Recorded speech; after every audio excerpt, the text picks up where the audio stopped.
गरुड़ पुराण का चौथा अध्याय नरक प्रदान करने वाले पाप कर्म। यहाँ पर गरुड़ जी कहते हैं कि है कैसे किन पापों के कारण पापी मनुष्य यमलोक के महामार्ग में जाते हैं और किन पापों से वैतरणी में गिरते हैं तथा किन पापों के कारण नरक में जाते हैं वह मुझे बतलाइए। इसके बाद भगवान बोलते हैं कि सदा पाप कर्मों में लगे हुए शुभ कर्म से विमुख प्राणी एक दूसरे से दूसरे नरक को और एक दुख के बाद दूसरे दुख को तथा एक भय के बाद दूसरे भय को प्राप्त होते हैं। धार्मिक जन धर्मराजपुर में 3 दिशाओं में स्थित द्वारों से आते हैं और पापी पुरुष दक्षिण द्वार के मार्ग से आते हैं। इसी महादुखदायी मार्ग में वैतरणी नदी है, उसमें जो पापी पुरुष आते उन्हें मैं बताता हूँ। जो ब्राह्मणों की हत्या करने वाला, सुरापान करने वाला, गोघाती, बाल हत्यारे, स्त्री की हत्या करने वाले, गर्भपात करने वाले,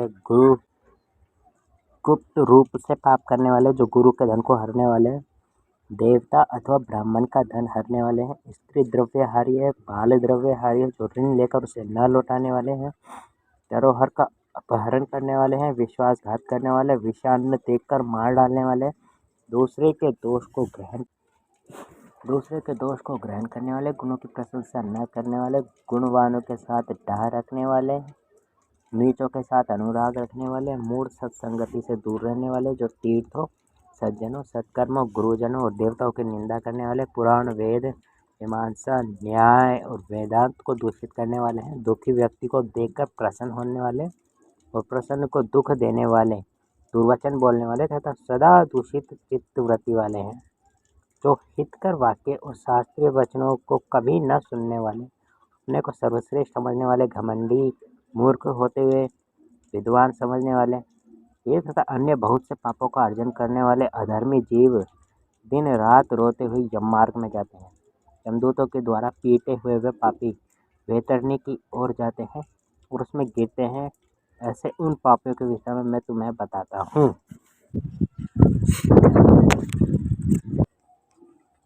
जो माता पिता, गुरु, आचार्य तथा पूज्य जनों को अपमानित करते हैं वे मनुष्य वैतरणी नदी में डूबते हैं।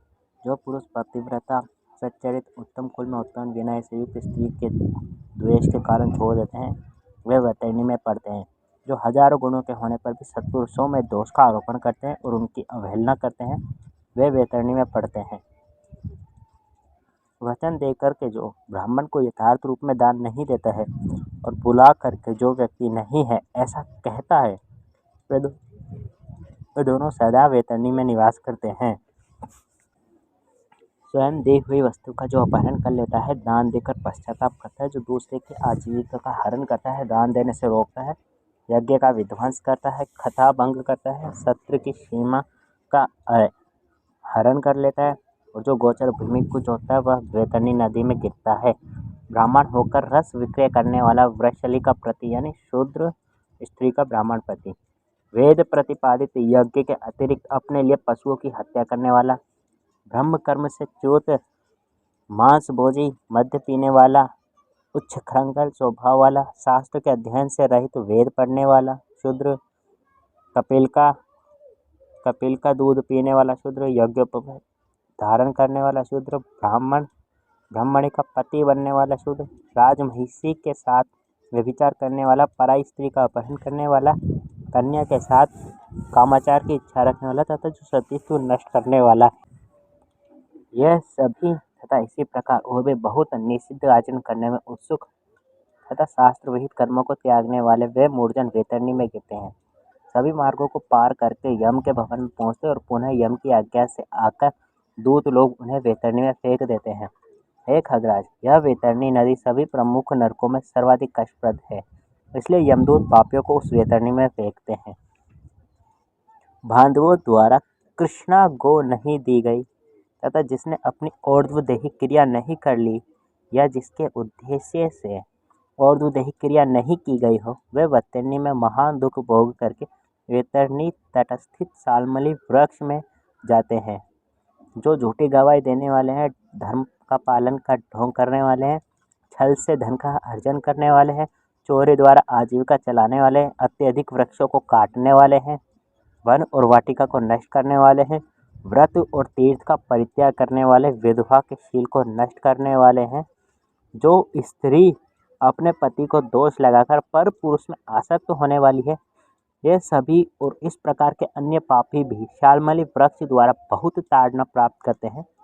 पीटने से नीचे गिरे हुए उन पापियों को यमदूत नरकों में फेंक देते हैं और उन नरकों में जो पापी गिरते हैं उनके विषय में मैं तुम्हें बतलाता हूँ। वेदों की निंदा करने वाले नास्तिक, मर्यादा को उल्लंघन करने वाले, कंजूस, विषयों में डूबे रहने वाले, दंभी तथा कृत्यघ्न मनुष्य निश्चय ही नरकों में गिरते हैं। जो कुआं, तालाब, बावली, देवालय तथा सार्वजनिक स्थानों को नष्ट करते हैं वे निश्चय ही नरक में जाते हैं। स्त्रियों, छोटे बच्चों, नौकरों तथा श्रेष्ठ जनों को छोड़कर एवं पितरों और देवताओं को पूजा का परित्याग करके जो भोजन करता है वे नरकगामी होते हैं। जो मार्ग को कीलों से, पुलों से, लकड़ियों से तथा पत्थरों एवं कांटों से रोकते हुए निश्चय ही नरकगामी होते हैं। जो मंद पुरुष भगवान शिव, भगवान शक्ति, नारायण, सूर्य, गणेश, सद्गुरु और विद्वान इनकी पूजा नहीं करते हैं वे नरक में जाते हैं। दासी को अपनी सैया पर आरोपित करने से ब्राह्मण अधोगति को प्राप्त होता है और शूद्रा में संतान उत्पन्न करने से वह ब्राह्मण तत्व से ही च्युत हो जाता है, मतलब ब्राह्मण तत्व से ही हट जाता है। वह ब्राह्मण धाम कभी भी नमस्कार के योग्य नहीं रहता है। जो मूर्ख ऐसे ब्राह्मणों की पूजा करते हुए नरकगामी होते हैं। दूसरे के कलह से प्रसन्न होने वाले जो मनुष्य ब्राह्मणों के कलह तथा गौओं की लड़ाई को नहीं रुकवाते हैं, प्रत्युत ऐसा देखकर प्रसन्न होते हैं अथवा उसका समर्थन करते बढ़ावा देते हैं, वे अवश्य ही नरक में जाते हैं। जिसका कोई दूसरा शरण नहीं है, ऐसी पति परायण स्त्री के ऋतुकाल की द्वेषवश उपेक्षा करने वाले निश्चित ही नरकगामी होते हैं। जो कामांध पुरुष रस वाला स्त्री से गमन करते हैं अथवा पर्व के दिनों में जैसे अमावस्या, पूर्णिमा आदि में जल में, दिन में तथा श्राद्ध के दिन कामुक होकर स्त्री संग करते हैं वे नरकगामी होते हैं। जो अपने शरीर के मल को आग, जल, उपवन, मार्ग अथवा गौशाला में फेंकते हैं वे निश्चित ही नरक में जाते हैं। जो हथियार बनाने वाले, बाण और धनुष का निर्माण करने वाले तथा इनका विक्रय करने वाले हैं वे नरकगामी होते हैं। चमड़ा बेचने वाले वेश्य, केश योनि का विक्रय करने वाले स्त्रियाँ तथा वेश का विक्रय करने वाले ये सभी नरक में जाते हैं। जो अनाथ के ऊपर कृपा नहीं करते हैं, सत्पुरुष से द्वेष करते हैं और निरपराध को दंड देते हैं वह नरकगामी होते हैं। आशा लगाकर घर पर आए हुए ब्राह्मणों और याचकों को पाक संपन्न यानी भोजन के बने रहने पर भी जो भोजन नहीं कराते हैं वे निश्चय ही नरक प्राप्त करने वाले होते हैं। जो सभी प्राणियों में विश्वास नहीं करते हैं और उन पर दया नहीं करते हैं और जो सभी प्राणियों के प्रति कुटिलता का व्यवहार करते हैं वे निश्चय ही नरकगामी होते हैं। जो अजितेंद्रिय पुरुष नियमों को स्वीकार करके बाद में उन्हें त्याग देते हैं वे नरकगामी होते हैं। जो अध्यात्म विद्या प्रदान करने वाले गुरु को नहीं मानते और जो पुराण वक्ता को नहीं मानते वे नरक में जाते हैं। जो व्यक्ति मित्र से द्रोह करते हैं, जो व्यक्तियों की आपसी प्रीति का भेदन करते हैं तथा जो दूसरे की आशा को नष्ट करते हैं वे निश्चय ही नरक में जाते हैं। विवाह को भंग करने वाला, देव यात्रा में विघ्न करने वाला तथा तीर्थयात्रियों को लूटने वाला घोर नरक में वास करता है और वहाँ से उसका पुनरावर्तन नहीं होता है। जो महापापी घर, गांव तथा जंगल में आग लगाता है, यमदूत उसे ले जाकर अग्नि कुंडों में पकाते हैं। इस अग्नि में जले हुए अंग वाला वह पापी जब छाया की याचना करता है तो यमदूत उसे 80 पत्र वन नामक वन में ले जाते हैं, जहाँ तलवार के समान तीक्ष्ण पत्तों से उसके अंग जब कट जाते हैं वह यमदूत उससे कहते हैं कि रे पापी, शीतल छाया में सुख की नींद सो। जब वह प्यासे व्याकुल होकर जल पीने की इच्छा से पानी मांगता है तो दूतों के द्वारा उसे खोलता हुआ तेल पीने के लिए दिया जाता है। पानी पियो और अन्न खाओ, ऐसा उस समय उनके द्वारा कहा जाता है। उस अति उष्ण तेल के पीते ही उनकी आंखें जल जाती है और वे गिर पड़ते हैं। इसी प्रकार पुनः उठकर अत्यंत दीन की भांति प्रलाप करते हैं। विवश होकर ऊर्ध्व श्वास लेने वाले वे कुछ समय के लिए भी समर्थ नहीं होते हैं। एक तात्पर्य, इस प्रकार के पापियों की बहुत सी यातनाएं बताई गई है, विस्तार पूर्वक इन्हें कहने की क्या आवश्यकता। इनके संबंध में सभी शास्त्रों में कहा गया है। इस प्रकार हजारों नर नारकीय यातना को भोगते हुए प्रलय पर्यंत घोर नरकों में पकते रहते हैं। उस पाप का अक्षय फल भोगकर पुनः वही पैदा होते हैं और यम की आज्ञा से पृथ्वी पर आकर स्थावर आदि योनियों को प्राप्त करते हैं। वृक्ष, गुल्म, लता, वल्ली, गिरि पर्वत तथा तृण आदि यह स्थावर योनियाँ कही गई है। यह अत्यंत मोह से आवृत है। कीट, पशु, पक्षी, जलचर तथा देव इन योनियों को मिलाकर 84 लाख योनियाँ कही गई है। इन सभी योनियों में घूमते हुए जीव मनुष्य योनि प्राप्त करते हैं और मनुष्य योनि में भी नरक से आए व्यक्ति चांडाल के धर्म में जन्म लेते हैं और उसमें भी कुष्ठ आदि यानी पाप चिन्हों से बहुत दुखी रहते हैं।